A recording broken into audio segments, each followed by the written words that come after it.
Step 8. Build, cultivate, and utilize your connections. For most job seekers, a large and strong network of contacts, people who know you and want to help you uncover job leads, results in more job opportunities. Both in-person and online networking is essential to your success in your job search. If you nurture professional connections, you are bound to find great leads in your job sphere. However, before you nurture your network, you first need to grow your network.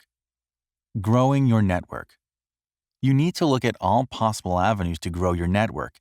Don't limit yourself to people that you know on a personal level, because they probably won't help you in terms of your career.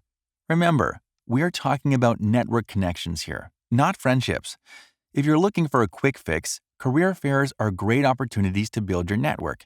They also provide you with the opportunity to hear about job leads and improve your interviewing skills. There are industry-specific career fairs that you can tap into, but general career fairs can prove just as valuable. Another way to grow your network is through LinkedIn. People often view LinkedIn as the professional version of Facebook, and this simply isn't true. You don't necessarily need to know the people in your connection list. Do not be afraid of reaching out to people on LinkedIn. That being said, it's so important to know how to approach people or companies that do not have a clue of who you are, what your background is, or what your intention of connecting is. In the next section, we'll be covering all the steps you need to follow when you want to make a new connection on LinkedIn. How to approach people on LinkedIn. Connecting with people and companies that you don't personally know and who don't know you can be a daunting task. However, it doesn't have to be. If you follow the steps below, you'll grow your connection list in no time. Number 1. Whenever you want to make a new connection on LinkedIn, it's important to make sure that you include a custom note or message for the person you're sending the invitation to. This note should cover A. The reason why you want to connect, and B. What attracted you to them. By doing so, you let them know your intention of making that connection.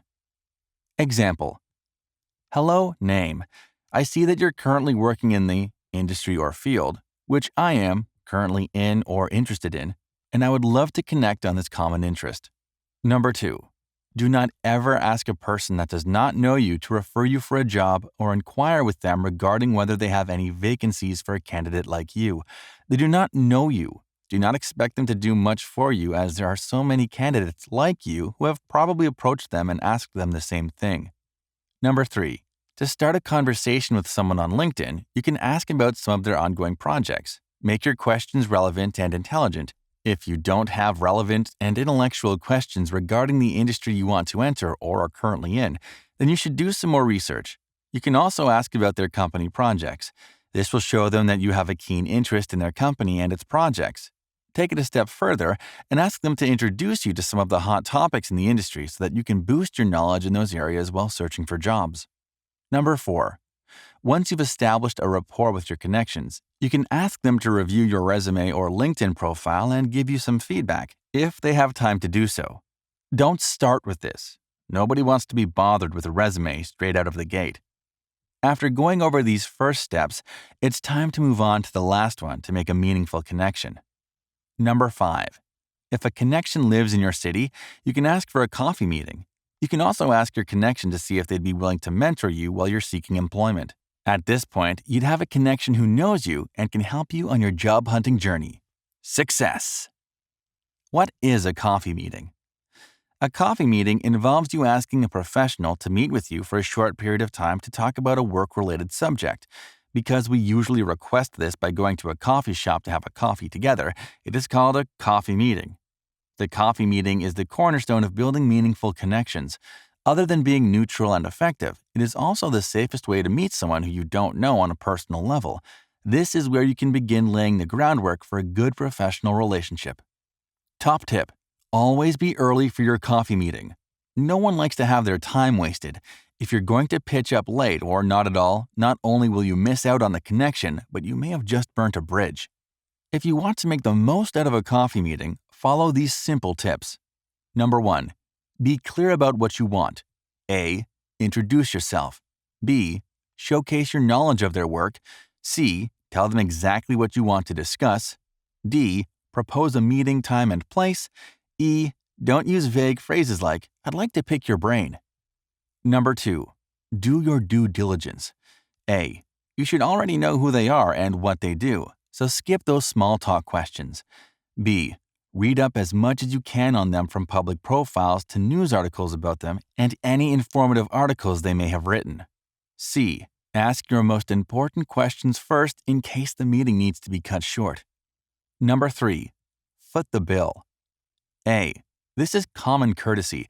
You've asked for the meeting, so you should pay. B. If they object and insist on paying for themselves, allow them to. Don't draw this out longer than a few seconds. Number 4. Mix it up. A. First, you don't have to drink coffee. B. Don't buy an alcoholic beverage. This isn't social. C. If you'll be ordering a snack, keep it small. You're there to talk, and having a mouthful of food won't make that easy. Number 5. Have one overall objective. A. If you say you're going to be meeting about X, don't start talking about Y come the day of the actual meeting. B. Don't say things like, I need help finding a job. Do say things like, I'm currently in the market for an entry-level position in industry or field, and I'd like to get some advice on how to better position myself in the market. Number 6. Come prepared. A. Bring a notebook with you. B. Don't start writing down everything that they say. You're meant to be engaging in a conversation, not taking dictation. C. When they mention something important that you'd like to remember, say, that's actually really interesting. I've never thought of it that way. Do you mind if I write that down? Number 7. Follow up. A. Give it a day or two and then follow up. B. Thank them for their time and give them a gentle nudge if they promise to help with anything or send you something. Example. Hello, name. Thank you so much for taking the time to meet with me. I feel like I've learned so much already, and I'm really looking forward to, insert what they offered, wishing you a pleasant day further. Kind regards, your name. Number 8. Add value. A. You'll want to listen carefully during the meeting and take note of anything that you may be able to assist with, then follow through after the meeting. B. Don't just add it into the conversation like, is there anything I can help you with since you've taken the time to sit with me? Number 9. Keep it short. A. Keep your eye on the time. If you asked for a 30-minute meeting, ask them if they need to leave when you reach the 25-minute mark. B. Try this.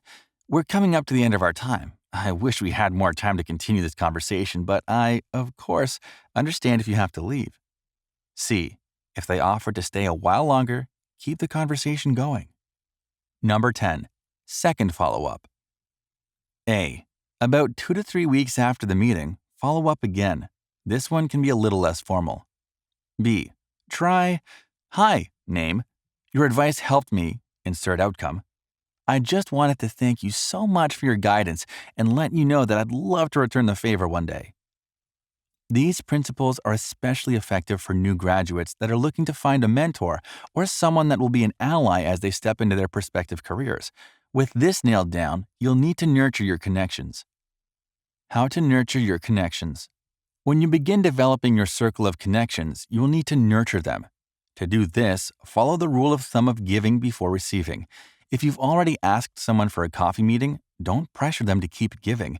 Find ways to offer your assistance. Keep your eyes peeled for posts, questions, and comments on LinkedIn groups or their profile.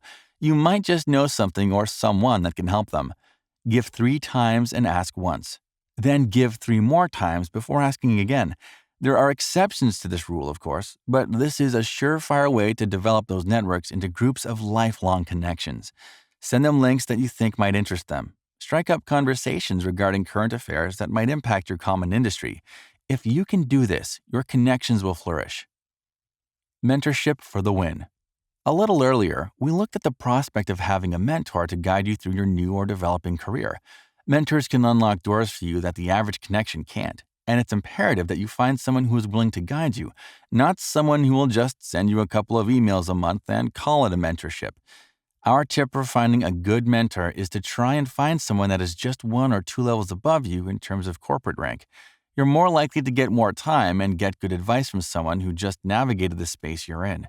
However, this person may be too busy climbing the corporate ladder themselves, so weigh up the pros and cons of being mentored by a more senior professional versus someone who is still on the rise.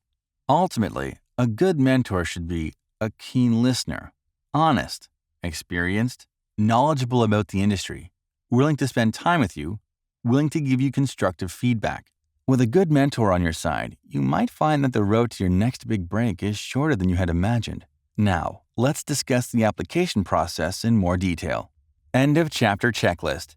Tick off each box when you feel that you know the answers to the questions with the utmost certainty. Where can I find people to connect with?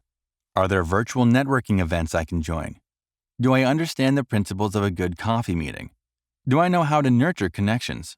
To learn more information on networking, please visit our website, www.radviser.com.